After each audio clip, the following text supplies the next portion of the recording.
ETF index mutual funds నేర్చుకుని stock మార్కెట్లో రాణించాలనుకుంటున్నారా? వెంటనే ఈ నెంబర్కి కాల్ చేయండి.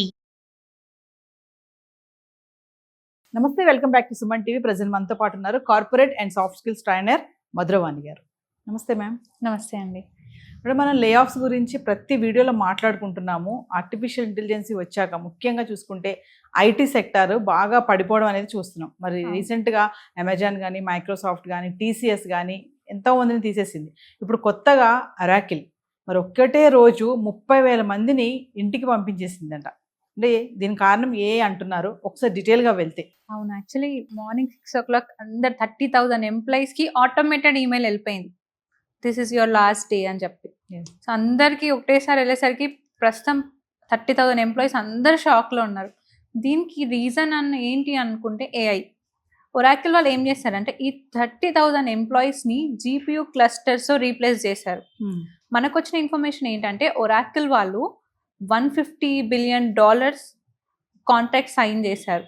ఎందుకంటే నెక్స్ట్ 5 yearsలో మొత్తం ఏఐ డేటా సెంటర్స్ ఓపెన్ చేయాలని ఇది ఒకటి కాంట్రాక్ట్ సైన్ చేశారు. దానికోసం అని ఈ ఎంప్లాయీస్ని అందరినీ జీపీయూతో రీప్లేస్ చేయడం జరిగింది. అంటే ఎక్కువ శాతం చూసుకుంటే దీంట్లో మన ఇండియన్ టెక్కీస్ ఎక్కువగా ఉన్నారు అనేది ఒక వార్త అయితే వస్తుంది. అంటే ఇక్కడే కాకుండా ప్రపంచవ్యాప్తంగా ఉన్నటువంటి ఒరాకిల్ సంస్థలో లే ఆఫ్స్ అనేవి జరుగుతున్నాయి. ముఖ్యంగా చూసుకుంటే మన ఇండియన్ టెక్కీస్ ఎక్కువ శాతం ఉన్నారు అనేది. అవును, ఎందుకంటే చెప్పాలంటే మనం మొత్తం వరల్డ్లో చూసుకుంటే టెక్కీస్ మన దగ్గరనే చాలా స్ట్రాంగ్ ఉన్నారు. సో ఎక్కువ మీరు వేరే కంట్రీస్ చూసినా మన ఇండియన్ టెక్కీస్ వెళ్ళి అక్కడ వర్క్ చేస్తుంటారు కాబట్టి సో స్పెషల్గా ఇండియన్ టెక్కీస్ని లే ఆఫ్ చేశారు. అంటే మనం ప్రతి వీడియోలో మాట్లాడుకుంటున్నట్టే మేడం, ఇప్పుడు దీంట్లో ఏదో టర్మినేషన్ పీరియడ్ అని ఉంటుందంట కదా. ఇమీడియట్లీ అంటే ఈ 30,000 మెంబర్స్ ఎవరైతే ఉన్నారో వాళ్ళకి ఒక మెయిల్ వెళ్ళిపోయిందంట, ఈ termination period this is the last day అని చెప్పేసి. అంటే ఒక లే ఆఫ్స్ అంటే ఇలా సడన్ గా తీసేస్తారా? బిఫోర్ ఏం నోటీస్ ఇవ్వడం ఏమి ఉండవు అసలు మామూలుగా? యాక్చువల్గా అయితే నోటీస్ ఇవ్వాలి, బట్ ఇప్పుడు ఏ రావడం వల్ల అది ఒక ట్రెండ్ అయిపోయింది, లే ఆఫ్ అని. సో వితౌట్ ఎనీ ఇంటిమేషన్ వీళ్ళకి లే ఆఫ్ చేయడం జరిగింది. బట్ వాళ్ళు తీశారు కాబట్టి నెక్స్ట్ 3 months శాలరీ ఇవ్వడం జరుగుతుంది. అంటే ఇమీడియట్లీ ఇట్లా తీసేయడం వల్ల వాళ్ళ మెయిల్ యాక్సెస్ కానీ ఇవన్నీ కూడా ఆపేశారు. ఎక్కడికక్కడ ఎవరినైతే లే ఆఫ్ చేశారో వాళ్ళ సిస్టమ్స్ కానీ అన్ని కూడా మెయిల్స్ కూడా యాక్సెస్ అనేవి అన్నీ ఆపేశారని చెప్పేసి కూడా వార్తలు వస్తున్నాయి. అంటే నిజంగా ఒకవేళ లే ఆఫ్స్ జరిగితే ఇమీడియట్లీ వాళ్ళ సిస్టమ్ తీయడం ఇవన్నీ అయిపోతా ఉంటాయి, స్పాట్ అన్నీ అయిపోతాయి ఆన్ స్పాట్. ఇప్పుడు మొత్తం ఏఐ కదా, మెయిల్స్ కూడా ఆటోమేటెడ్, అంటే ఈమెయిల్ ఏఐ పంపించేసింది మెయిల్. సో అన్ని ఆటోమేటిక్ గా అన్ని క్లోజ్ చేసేస్తారు. అంటే ఐటీ అంటేనే మామూలుగా మనం ఇప్పుడు కాకపోయినా కొంచెం వెనక్కి వెళ్తే ఐటీ అంటే ఒక మోజు ఉండేది, ఒక ట్రెండ్, ఒక క్రేజ్ ఉండేది. అబ్బా ఐటీ సాఫ్ట్వేర్ జాబ్ అంటే బాగుంటుంది, లగ్జరీ ఉంటుంది, వీకెండ్లో హాలిడేస్ వస్తాయి, మంచి ప్యాకేజ్ ఉంటుంది, బిందాస్ లైఫ్ అంటారు ఐటీ అనగానే. మరి క్రమేపా మనం చూసుకుంటూ వస్తే అమెజాన్, టీసీఎస్ ఇవన్నీ కూడా, మైక్రోసాఫ్ట్ కానీ ఇప్పుడు ఒరాకిల్ వరకు వచ్చేసింది. అంటే ఇది ఎంతవరకు వెళ్తుంది ఇలానే? అంటే ఉద్యోగాల కొరత అనేది ఎంతవరకు వెళ్తుంది? మరి నెక్స్ట్ వీళ్ళ పరిస్థితి ఏంటి అంటే ఒకసారి ఇప్పుడు మనం ఎన్ని లే ఆఫ్స్ ఉంటాయో చెప్పలేము, ఇంకా ఎన్ని జరగబోతున్నాయి కూడా చెప్పలేము. అలాగే ఏఐ నుంచి ఇంకా ఎన్ని కొత్త జాబ్స్ వస్తాయి కూడా చెప్పలేము మనం. సో ఇప్పుడు మనం చాలా మంది లే ఆఫ్స్ అయ్యి ఉన్నాయి ఇప్పటికీ. సో వాళ్ళందరూ ఒక కరెంట్ వాళ్ళ పొజిషన్ ఎలా ఉందంటే నెక్స్ట్ ఏంటి అన్న పెద్ద క్వశ్చన్ మార్క్ అయిపోయింది. మనం ఒక ట్వీట్ చూసుకుంటే ఒక సీనియర్ పర్సన్ 20 years ఎక్స్పీరియన్స్ ఒకే కంపెనీలో ఉన్న అతన్ని ఇంకో 2 years అయితే ఆయన రిటైర్మెంట్ అవుతుంది.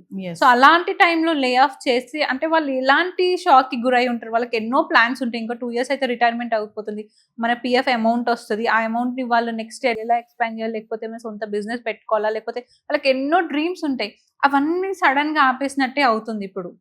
అంటే లే ఆఫ్స్ ఇచ్చే క్రమంలో అండి ఏమి క్వశ్చన్ చేయడానికి ఉండదా ఎంప్లాయ్? యాక్చువల్లీ చేయొచ్చు, కాకపోతే వాళ్ళు మీకు అడ్వాన్స్ శాలరీస్ ఇస్తున్నారు కదా, 3 months శాలరీస్ ఇస్తున్నారు కదా. సో ఇంక సైలెంట్ గా 3 months శాలరీ తీసుకొని వెళ్ళిపోతారు అక్కడ నుంచి. అంటే ఈ లే ఆఫ్ అనేది ఇంకా చిన్న పెద్ద అని ఏముండదా? ఎవరినంటే వాళ్ళని సెలెక్ట్ చేసేసి తీసేయడం జరుగుతూ ఉంటుందా? అంతే జరుగుతుంది. కాకపోతే ఇక్కడ మనం ఒక్క పాయింట్ ఏంటంటే ఇప్పుడు మనం ముందు నుంచి అనుకుంటున్నాం మనం స్కిల్స్ అప్గ్రేడ్ చేసుకోవాలి అని. ఇప్పుడు 30,000 మెంబర్స్ని తీసినారు, మిగతా వాళ్ళు ఎందుకు తీయలేదు?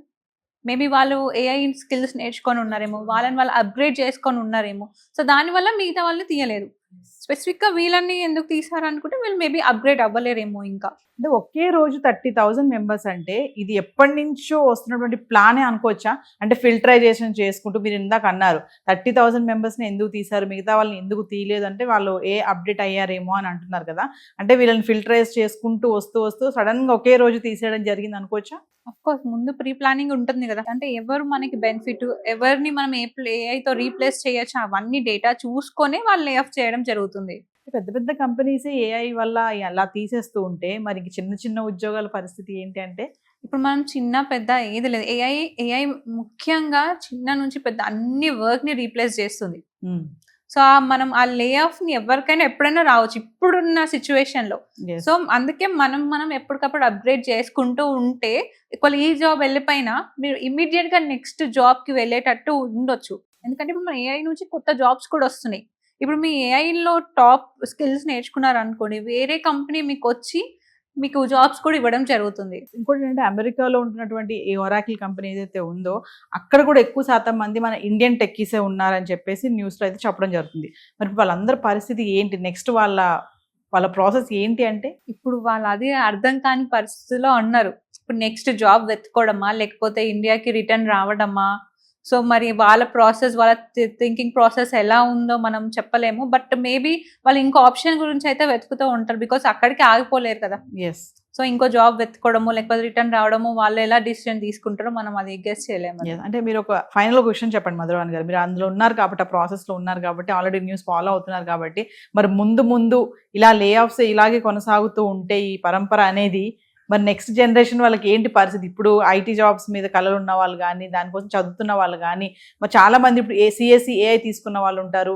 ఏఐ వస్తుంది ముందు అంటున్నారు. మరి లే ఆఫ్స్ కూడా జరుగుతున్న టైంలో మరి నెక్స్ట్ వాళ్ళ సంగతి ఏంటి అంటే, వాళ్ళు ఎలా ముందుకు వెళ్ళాలి అంటే? ఇప్పుడు మనము కంపెనీస్ ఏమనుకుంటారు అంటే, ఇప్పుడు వాళ్ళ దగ్గర ఆల్రెడీ ఉన్న వాళ్ళ ఎక్స్పీరియన్స్ కన్నా కొత్త ఫ్రెష్ గా వచ్చే వాళ్ళని ఎక్కువ తీసుకుంటారు. ఎందుకంటే వాళ్ళ స్కిల్స్ ఎక్కువ ఉంటాయి. వర్క్ చేయాలి, కొత్తది ఏదైనా క్రియేటివ్ చేయాలి, ఇన్నోవేట్ చేయాలి అని ఎక్కువ థాట్ ప్రాసెస్ డిఫరెంట్. ఇప్పుడు ఒక 10 years ఎక్స్పీరియన్స్ వాళ్ళకి, ఫ్రెషర్స్ కి చాలా డిఫరెన్స్ ఉంటుంది. వాళ్ళ ఎక్స్పీరియన్స్ వాళ్ళదే.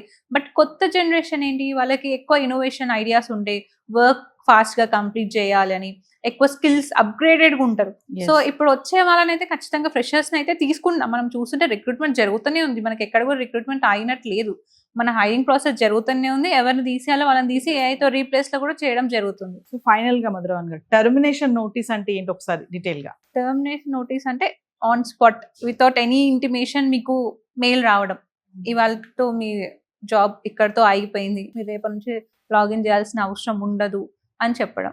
అంతే. అంటే ఇప్పుడు ఈ 30,000 మెంబర్స్ కి కూడా ఒరాకిల్ కంపెనీ వాళ్ళు మెయిల్ పెట్టేశారు, అవును, టర్మినేషన్ నోటీస్, ఇంకా మీరు రేపు నుంచి రావద్దు, బంద్ అని చెప్పేసి. అవును.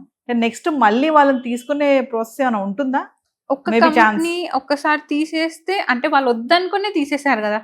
ఎస్. ఎందుకంటే వాళ్ళని ఏఐ రీప్లేస్ చేస్తుంది కాబట్టి తీసేస్తున్నారు. మేబీ వాళ్ళు ఏఐ చెయ్యని వాళ్ళని తీసుకుంటున్నారు, అంటే ఏఐని ప్రాంప్ట్ ఇచ్చే వాళ్ళని, లేకపోతే ఏఐ యూస్ చేసి ఏదైనా కొత్త స్కిల్స్ లేకపోతే కొత్త కోడింగ్ అట్లా ఏఐతోని చేసే వాళ్ళని హైర్ చేసుకుంటారు వాళ్ళు. ఎస్. చూడాలి మేడం మరి ఇది ఎంతవరకు వెళ్తుంది. ఇంకా నెక్స్ట్ రేపొద్దు ఏం వార్త వినొచ్చు. పెద్ద పెద్ద కంపెనీస్ అన్నీ కూడా ఇలా లే ఆఫ్స్ చేసుకుంటూ వెళ్ళిపోతున్నాయి. మీరు అన్నట్టుగా ఫిల్టరైజేషన్ చేసుకుంటున్నారు. టాలెంట్ అప్డేట్ చేసుకున్న వాళ్ళనే ఉంచుకుంటున్నారు. ఎవరైతే సీనియర్స్ అప్డేట్ అవ్వట్లేదో వాళ్ళని రిమూవ్ చేయడం జరుగుతుంది. లైక్ మీరు అన్నట్టు టర్మినేషన్ నోటీస్ పీరియడ్. అవునండి. Thank you. Thank you.